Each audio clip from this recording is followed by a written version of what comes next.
Come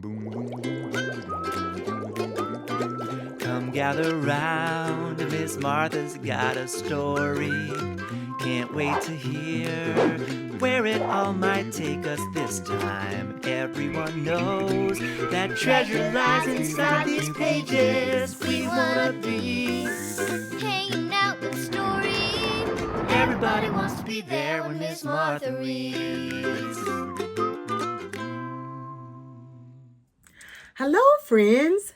Welcome to Miss Martha Reed's Story Time. I'm Miss Martha, and I want to thank you so much for joining me today. But before we get started, let me ask you a question. Do you like to draw? Well, in today's story, we're going to hear all about a little girl who loved to draw. And one day, she drew a very special picture. And the title of today's story is The Magic Door. It was written by my friend, Keira Strickland. Keira is from Red Mill Elementary School in Virginia Beach, Virginia. She is also the author and the illustrator of this story.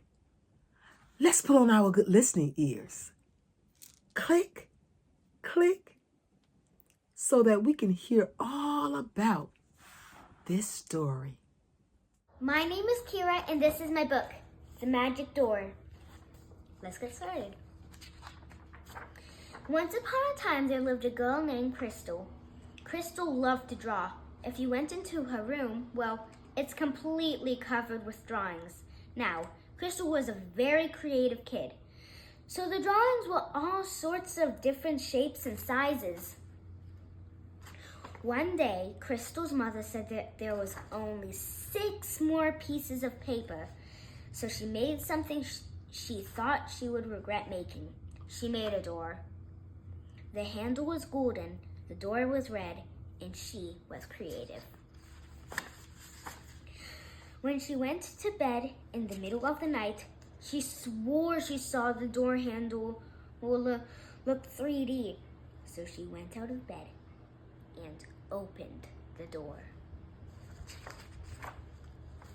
Her eyes adjusted to the light of the door and went in. On the other side was some sort of zoo with animals that looked unrealistic.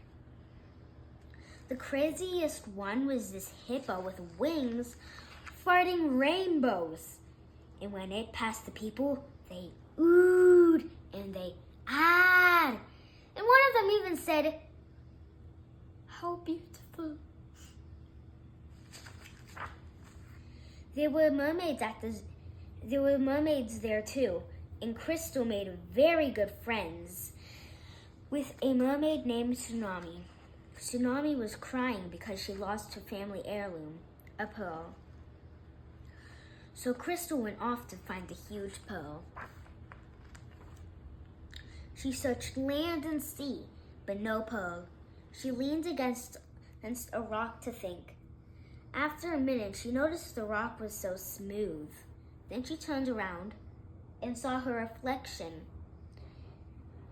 on the rock. Then she noticed it wasn't even a rock. It was a pearl. As thanks, Tsunami gave Crystal her pearl bracelet. Just when Crystal put it on, she teleported back to her room. She knew it was just a dream, but when she looked at her wrist, she saw the pearl bracelet. The end. Or is it? Thank you for listening to my story. Oh, wow. What a very creative story, Keira. Thank you so much for sharing it with us. And you know what? I think you are a pretty awesome artist.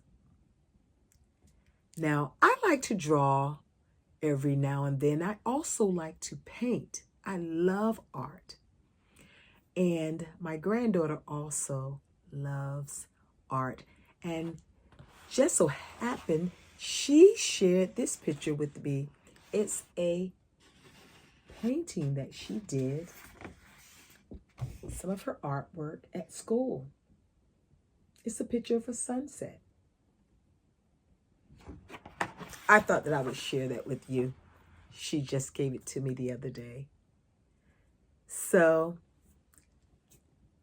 if you're just sitting around and you need something to do, try drawing pictures or painting with your parents' permission, of course.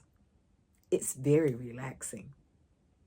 Well, friends, that's all I have for you today. But before I go, you know I always have to remind you to practice, practice, practice your reading every single day to exercise your brain, because I want you to be the best reader that you can be. Take care and enjoy the rest of your day. And I hope that I'll see you the next time. Goodbye, friends. Goodbye.